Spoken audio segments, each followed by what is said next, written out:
Salve, salve! Seja muito bem-vindo. Eu tenho um rápido recado para você antes da gente começar o nosso conteúdo. Estão abertas as nossas vagas para a nossa sala de sinais. Por menos de R$100 por mês, você vai ter acesso às nossas operações e também toda a nossa estratégia aí para fazermos lucros quase que diariamente dentro do mercado. Então, se quiser saber como funciona, você pode escanear esse QR Code e participar da nossa sala de sinais. Bom, vou te lembrar para você deixar o like, se inscrever no nosso canal. Isso vai nos ajudar muito a continuar crescendo aí no YouTube. Claro, se puder, compartilha com outras pessoas. Agora, de fato, vamos para o conteúdo. Tamo junto e é só o começo. Antes da gente começar, vou te deixar rapidamente essa advertência de responsabilidade, de dizer que o nosso maior objetivo aqui é te passar informação. Por isso, antes de tomar qualquer decisão de compra ou de venda, é essencial que você faça o seu próprio estudo.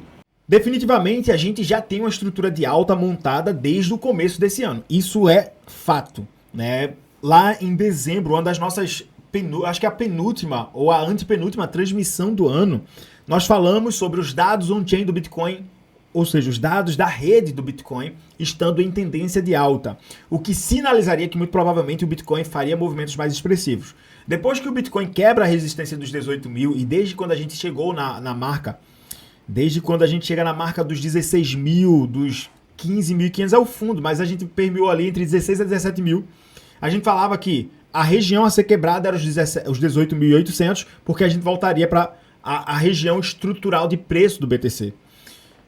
Esse fundo que necessariamente aconteceu no Bitcoin, abaixo dos 18 mil dólares, abaixo do topo histórico anterior, só aconteceu por conta de um cisne negro. Esse cisne negro foi a FTX. Porque no momento em que o Bitcoin cai, o Bitcoin estava próximo de quebrar os 25 mil dólares lá em novembro. Na verdade, entre outubro e novembro, se você olhar o SP500, o Nasdaq, todo mundo subiu. Só o Bitcoin caiu com o mercado cripto por conta da crise da FTX. Então perceba, o Bitcoin consegue voltar a ter essa estrutura a partir justamente da virada anual, dezembro para janeiro. E sobretudo em janeiro a gente quebra os 18.800 e começamos então a performar em uma excelente estrutura de alta. Essa estrutura de alta ela encontra três grandes resistências e todas essas três grandes resistências até esse exato momento foram quebradas. A primeira resistência era a nossa região de, digamos que de resistência macro do bear market, que era os 24.800 a 25.200 dólares. A gente quebra essa região de resistência lá em março, né? Quando a gente quebra os 25 mil dólares, a partir de abril a gente começa a performar acima disso e eu falava que a partir do momento em que quebrássemos 25 mil dólares, nós testaríamos a estrutura 2830, que é uma região maior para o preço. Tudo isso a gente falou inclusive desde fevereiro deste ano. A gente chega então a alcançar os 30 mil dólares, porém nós não tínhamos liquidez no mercado, ou seja, dinheiro suficiente no mercado para impulsionar nosso movimento para cenários mais altos. Essa liquidez começou a entrar a partir de agora, mês de outubro. No mês de outubro essa liquidez impulsiona o mercado para quebrar resistências dos 32 mil dólares. Qual era então? A primeira estrutural era os 25 mil, uma nova resistência abaixo dessa região, que é os 18.800, que até então era suporte, passa a acontecer depois da crise da FTX, e aí nós quebramos então 18.800, 25 mil dólares, e agora quebramos em outubro os 32 mil. Nossa próxima resistência macro estava ali mais ou menos na região dos 37 mil, próximo dos 38 mil dólares, que no cenário que se desenhou dentro das últimas semanas, foi 38 mil dólares. Acabamos de romper os 38 mil dólares e batemos nos 40 mil. Estamos dentro de um range que muito provavelmente precisa primeiro se consolidar no fechamento desta segunda semana de dezembro. E a partir desse entendimento, nós, se criarmos um suporte na região de 37.800, 37.600 a 38 mil, 38.200, se a gente criar um suporte nessa região, e a ação do preço continuar acima dessa região, muito provavelmente a performance do Bitcoin será de 42 a 46 mil dólares. É o nosso próximo range de oscilação na ação do preço. E a partir daí é que eu acredito que nós poderemos ter correção de preço no Bitcoin. Tem 4 coisas que nós precisamos estar atentos para esses momentos. A primeira coisa é que ainda majoritariamente o Bitcoin está mandando no mercado. Nós não temos um cenário de alt-season, apesar de, óbvio, as altcoins estarem subindo.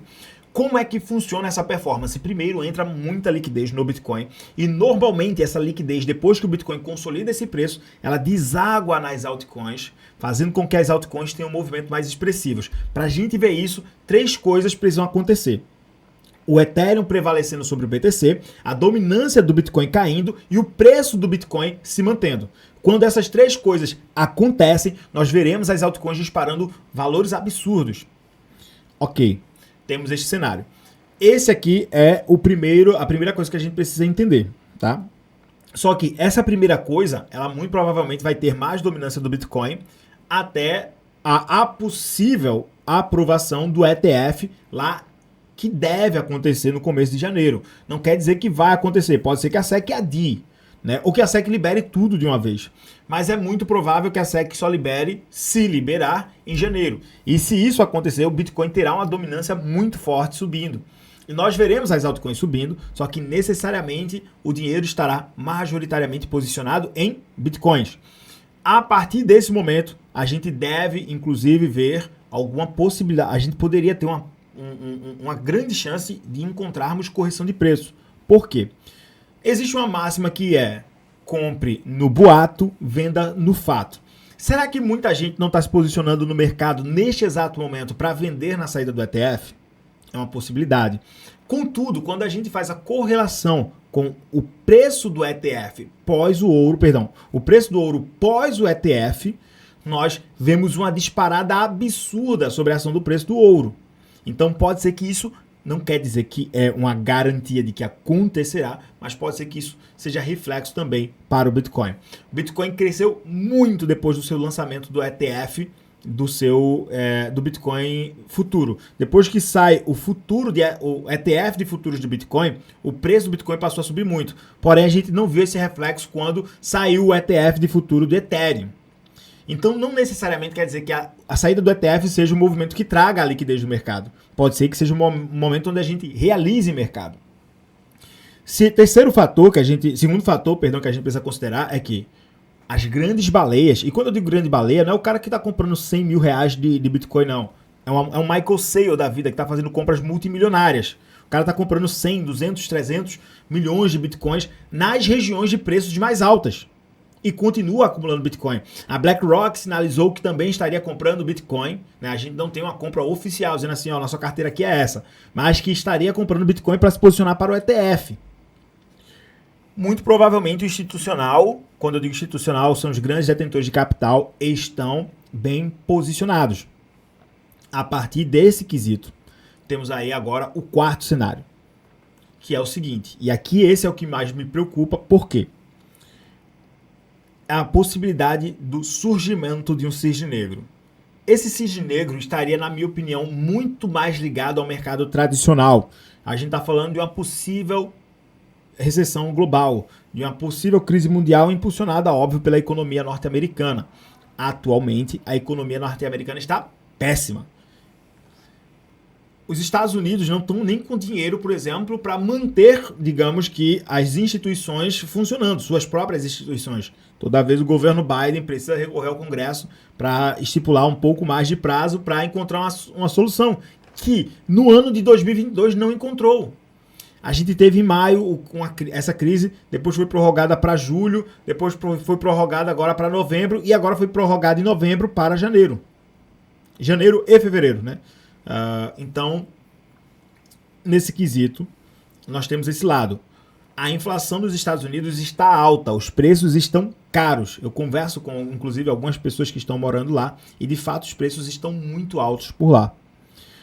O Banco Central norte-americano, na reunião que acontece nesta semana, deve sinalizar que não haverá mais aumento de taxa de juros. Porém, deve manter as taxas de juros mais altas para tentar controlar a inflação. Só que, ainda assim, a inflação não parece necessariamente estar controlada. Eles vão precisar ir mais ou menos de uns 6 meses para entender isso. Taxas de juros altas é ruim para o próprio sistema norte-americano. Por quê? Porque o sistema não tem mais como pagar a dívida, que já superou a casa dos 34 trilhões. Então, nesses parâmetros, a gente pode ter uma insurgência de cisne negro. Existe a possibilidade da Binance quebrar ou do Tether quebrar, que seriam também dois gigantescos cisne negros surgindo no mercado. Existe a possibilidade da Binance quebrar? Pô, existe. Existe a chance do Tether quebrar? Pô, existe, como qualquer outro projeto e empresa dentro do mercado cripto. Porém, me parece que o acordo com o diabo que a Binance fez tornará ela pelo menos viva a nível do Binance Global. Da Binance US provavelmente vai fechar as portas, mas a Binance Global deve continuar existindo. Se CZ vai ser preso ou não são outros 500, tá? Eu não recomendo você ficar guardando patrimônio dentro de corretora. É um risco muito alto. O patrimônio que eu deixo em corretora é para mercados futuros, somente.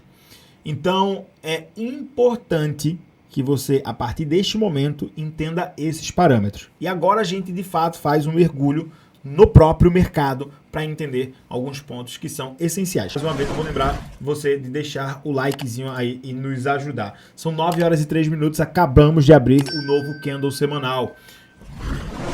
Começar aqui pelo próprio Price Action do BTC.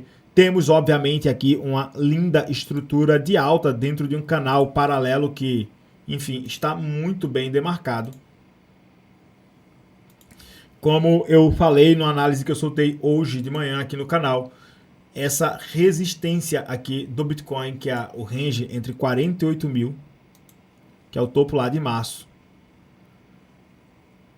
a essa região dos 45 mil, é a nossa próxima grande resistência a nível estrutural. O Bitcoin precisa se manter no semanal acima dos 37.600, que é essa base aqui, e eu acredito que muito provavelmente essa semana ele ainda deverá se manter. A minha expectativa é que nós oscilemos aí dentro das próximas semanas, dentro dessa faixa aqui, ó, que é basicamente acima dos 42 mil dólares, ou próximo da região dos 42 mil dólares, a aproximadamente 46 mil, ou seja, dentro dessa grande faixa. Por quê? Porque a gente estaria tocando no topo desse canal. Tocar no topo desse canal pode de fato trazer uma oportunidade extraordinária. Por quê? O fundo do canal nesse exato momento está ali próximo da região dos 33.800. Porém, esqueçam o canal, tá? E pensemos no seguinte: o Bitcoin em algum momento deverá fazer alguma correção. Ok, eu tiro o canal específico aqui, vou tirar o canal e também essas duas linhas. E a minha expectativa é que o Bitcoin faça oscilações entre 46 a próximo dos 48 mil dólares. Ok. O que é que a gente pega? A região de FIBO da última consolidação de fundo, que foi aqui, lá nos 27.300 dólares, 27.100 dólares, perdão. E eu vou puxar para esse topo aqui, que deve ser onde a gente encontra a resistência mais marcante do mercado. Eu acredito que depois desse movimento, para oscilar ali próximo dos 46 a 42, né, 42 a 48 na verdade, o Bitcoin faça algum movimento de correção para próximo de 50% dessa zona de FIBO. E aqui, vou até deixar marcado de outra cor, tá aqui um vermelho, tu aqui vai ficar azul e tu aqui fica verde. A região verde basicamente deve ser nossa resistência macro. Essa região azul aqui é uma região onde nós encontraremos liquidez, então acho que o preço vai fazer no mínimo movimento até próximo a essa região, 42, 43.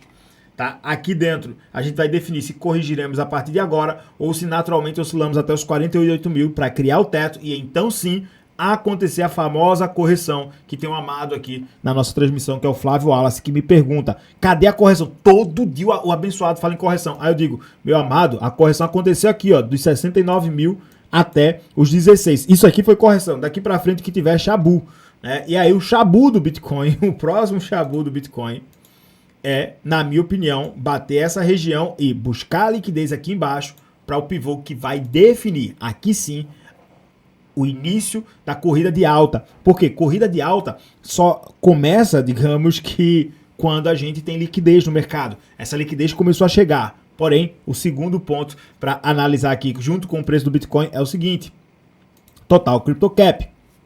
E aqui, ó, para mim já estamos em bull market, óbvio, né? Mas o que me chama a atenção é isso aqui. Essa região que estamos quebrando. 1,46 trilhões de dólares.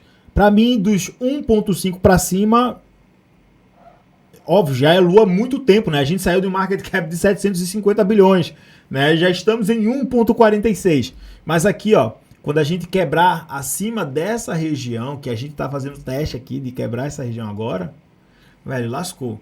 Para as altcoins, para quem perguntou sobre as alts, né? O que é que a gente precisa enxergar? Eu vou pegar aqui o Total 2 primeiramente.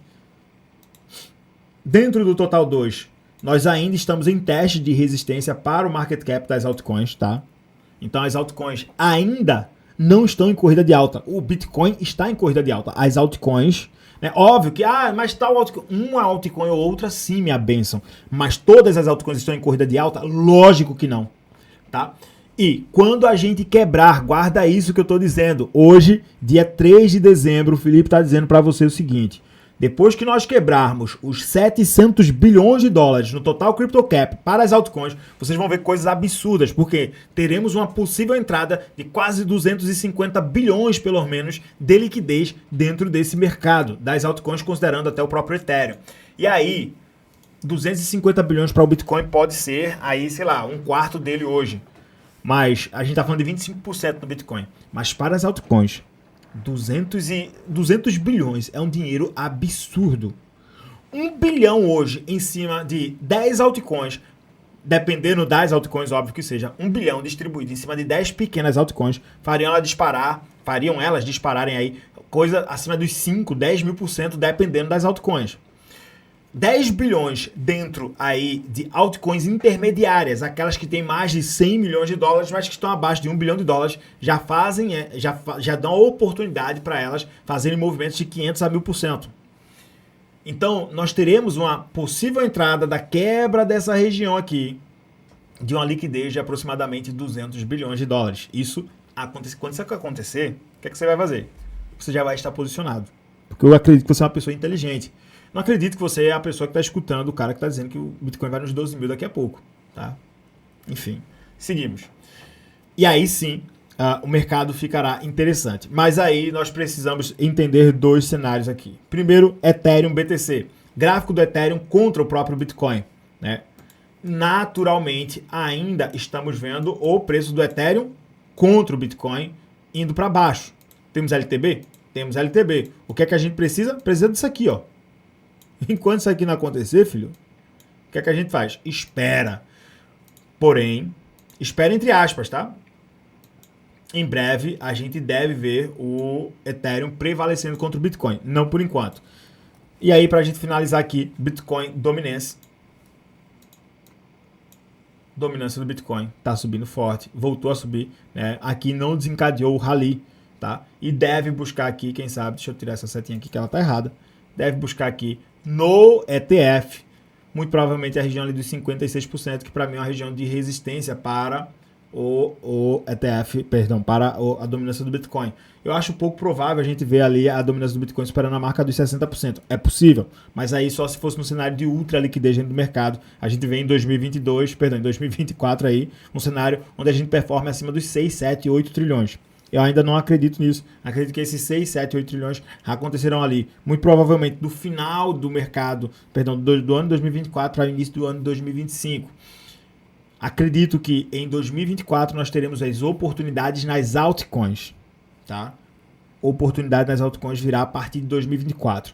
Muito provavelmente a partir do segundo trimestre, ou seja, de abril para frente, a gente deve ver os preços das altas fazendo algum tipo de recuo para um movimento mais exponencial do segundo semestre. Mas aqui é uma perspectiva, a gente depende também da política federal dos Estados Unidos para dar, óbvio, essa informação com mais precisão, e para isso precisamos aguardar agora, por enquanto, a cena dos próximos capítulos. Contudo, nesse momento, mercado lindíssima e forte estrutura de alta, né, até este momento. De coração, espero que você tenha gostado desse conteúdo. Se gostou, vê se já deixou o like, já está inscrito no nosso canal. Vou também te fazer o convite para participar do nosso canal do Telegram, completamente gratuito, através do segundo link que está fixado aqui na nossa descrição. No mais, deixa aqui através dos comentários tua opinião, se você gostou desse vídeo ou inclusive se você quer alguma análise diferente. Tamo junto, é só o começo, que Deus multiplique demais sobre a tua vida, abençoe teus investimentos e até o nosso próximo vídeo.